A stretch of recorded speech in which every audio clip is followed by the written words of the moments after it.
It's finally here. We have the reveal for the new zereort migrator. This is a V-Jump promotional card, which is meant to support Rio, who is Charlotte's sister in Yu-Gi-Oh! Zeal. This is a level 5 attribute winged beast effect monster, with 1000 attack and 2200 defense. You can only use the first and second effects of this card's name each once per turn. 1. If a water exceeds monster is on the field, you can special summon this card from your hand. 2. During your main phase, you can detach 1 Exceeds material from a monster you control. Then you can special summon 1 level 3 or 4 water monster from your hand or graveyard, but its effects are negated. Also, if it is used for the Exceed summon of a water monster this turn, it can be treated as a level 5 monster. It's an interesting card and pretty much different to how I thought it was going to work, as I believe with some of Rio's other support, they've been able to summon themselves a lot easier than this. This is quite restrictive, and it means that it's not likely to be used as much. For starters, you need to have a water exceeds monster on your field in order to special summon this from your hand.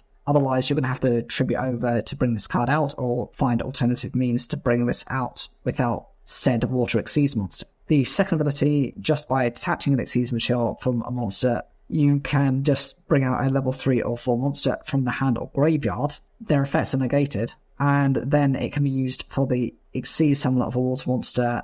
It can be treated as a level 5. Now, there are a few issues with this. First thing is, you have to detach an exceeds material from a monster you already have. Therefore, if that water exceeds material monster you have already on the field has a decent effect, getting rid of its material isn't a good idea. It may be a way of extending it into various other cards, but it just doesn't work right for the deck. Secondly, the cards you're summoning have to be either from the hand or the graveyard. It'd be nice if it had been from deck. Even if it has its effects negated, that would have been acceptable for me. But just choosing from either hand or graveyard, you can do this without having to run this card. There are so many water attribute cards which are so much better than this that it's already outclassed so many years. If this was around at the point of Yu-Gi-Oh! Zeal's first introduction, maybe it would see play, but not this day. And it also shuts down those monsters' effects, which also makes it very harsh restrictions. It can be versatile for the summoning of a rank 3, 4 or 5 card Exceeds monster,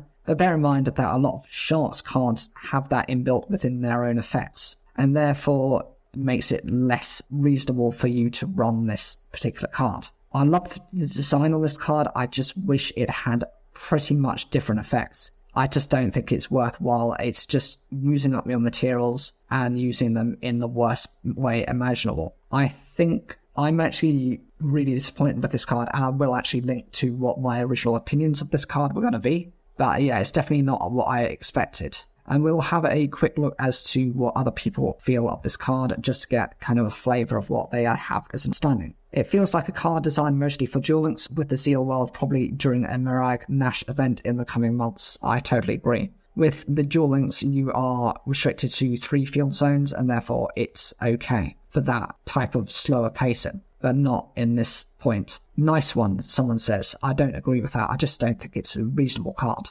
Pretty on point for an extender, but it's held back by not being part of the archetype. Yes, I understand, but it's so limited in the extender that it's not worth running. There are much better ones already here. I hope we get a new Umbral Horror support soon. Vector was the GOAT of Zeal, so I can understand that the Umbral Horror archetype really had only a few cards within it. It had like this Will-O-the-Wisp, it had like a ghoul to it, and it had maybe 3 or 4 cards in it, as well as one nondescript like trap card, and the obvious number, I think it was number 104, was the one that he carried, as he also had a couple of, his specific gym cards, which was the number 65. In the past packs, they were targeting it to make new support for the Barons. The pack is dark themed, so they might do. Umbral Horror needs more support, to be honest. I agree with that. I think since they are now providing more support on the dark theming, and since we've just had the release of support for the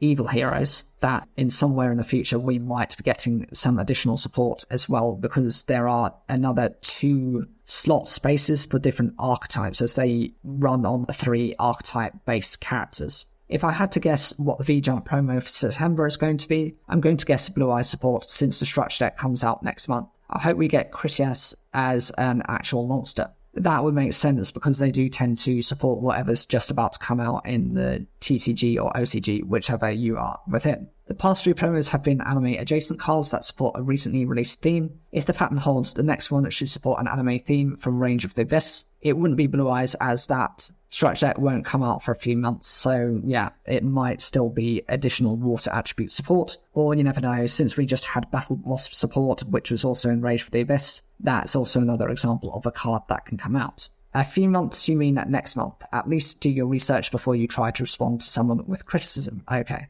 So they're getting a little bit heated about that, but yeah, the structure is fine. It's coming out when it will. I mean, the V-Jump promo won't be a blueless card until the structure deck gets released next month. Add this to the pile of cards that are boring but good at what they do. Isn't this an anime card? So yes, I don't think it was actually in the anime itself, but it's part of the archetype that Rio used. Those cards have had general release, but they're not usable for the most part. Wow, I was expecting it to be somewhat generic water sport so that Shark could also use it, since he and Rio they're not twins, they're brother and sister. So there's a small correction with that. But this generally feels like it was made exclusively for a Shark deck, since Rio doesn't have her own 1-card starter that can make Zero Fine on the first turn to activate this card's effect. You can use any water exceeds to summon it, then use its effect. So you can go into Ragnar Zero first if you want to stick with Rio as a deck, or Blizzard Thunderbolt as a starter but requires some setup. That's a problem. Shark has had so much support throughout time, and pretty much the Rio support has been non-existent. It pretty much just ties within other cards. And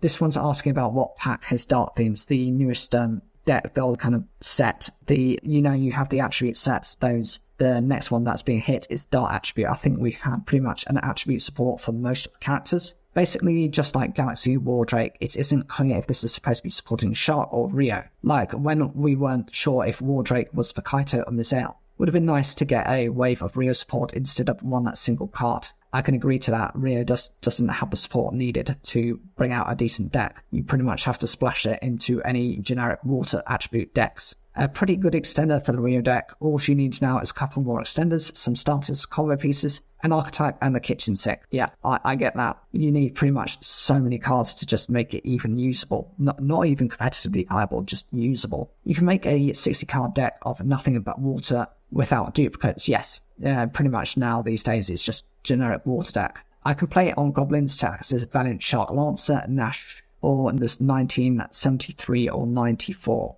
Number 19, I think that's Freezadon, so that's the one that can substitute using a Xyz material from itself as to trigger off the effect of another Xyz monster. And number 73 and 94, I need to actually check out what those cards are, confirm what those are. Number 73 is... Number 73. Okay, so yeah, number 73 is this Splash. But there are much easier ways to bring out this Splash than having to rely on that. You can pretty much already do that within the Shark deck. And number 94 is the Crystal Zero. So yeah, that is the card that Rio used. So that makes sense as to why you'd want to bring those cards out. They're pretty much tied to how the deck likes to work. For once, a solid V-Jump promo. Wish more promo cards were like it. This is not necessarily enough to make the deck viable, and some people think it's quite good. There's mixed comments, but I just don't think it's necessarily that great at the moment. I might be proven wrong in the future, but until we get more support, I will keep to this opinion.